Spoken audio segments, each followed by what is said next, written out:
Formal nang sinimulan po sa Alaminos City ang Day 1 ng Kabataan Iwas Droga or yung KIDA, Pulis Ko, Gabay Ko, Youth Camp 2026 na layuning palakasin pang liderato, disiplina at pakikilahok ng kabataan sa komunidad. Naging tampok sa pagbubukas ng programa ang paglagda sa Memorandum of Understanding sa pagitan ng SK Federation ng Alaminos City at ng Pangasinan First Provincial Mobile Force Company.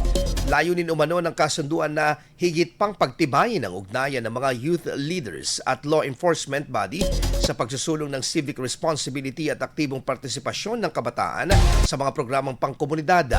Bilang bahagi rin ng aktibidad, nagsagawa ng Basic Life Support Training ang City Disaster Risk Reduction and Management Office ng Alaminos City upang maturuan ang mga kalahok ng wastong pagtugon sa mga emergency situation. Binigyang diin sa nasabing programa ang kahalagaan ng kabataan iwas droga bilang bahagi ng kampanya laban sa iligal na droga at sa pagpapaunlad ng kakayahan ng kabataan, partikular sa leadership at empowerment. IFM News. IFM News. IFM News.